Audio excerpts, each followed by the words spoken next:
This is the VOA Special English Education Report. In loco parentis is a Latin term meaning in the place of a parent. It describes when someone else accepts responsibility to act in the interests of a child. This idea developed long ago in British common law to define the responsibility of teachers toward their students.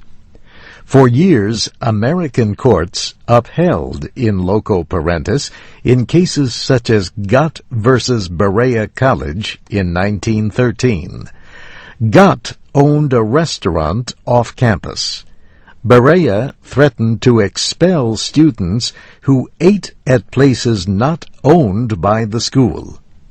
The Kentucky High Court decided that in loco parentis justified that rule. In loco parentis meant that male and female college students usually had to live in separate buildings. Women had to be back at their dorms by 10 or 11 on school nights. But in the 1960s, students began to protest rules and restrictions like these. At the same time, courts began to support students who were being punished for political and social dissent. In 1960, Alabama State College expelled 6 students who took part in a civil rights demonstration. They sued the school and won. After that, it became harder and harder to defend in loco parentis. Students were not considered adults until 21. Then, in 1971, the 26th Amendment to the Constitution set the voting age at 18. So, in loco parentis no longer really applied. Slowly, colleges began to treat students not as children, but as adults. Students came to be seen as consumers of educational services.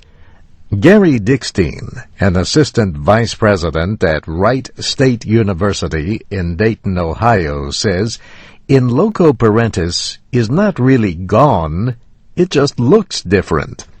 Today's parents, he says, are often heavily involved in students' lives. They are known as helicopter parents. They always seem to hover over their children. Gary Dickstein says these parents are likely to question decisions, especially about safety issues and grades. They want to make sure their financial investment is not being wasted. As a result, in loco parentis has been replaced by what some administrators call a partnership between the school and the family. In fact, the orientation program for new students at Virginia Tech this summer includes a meeting for parents called Parents as Partners. And that's the VOA Special English Education Report, written by Nancy Steinbach. Our Foreign Student Series is online at voaspecialenglish.com. I'm Steve Ember.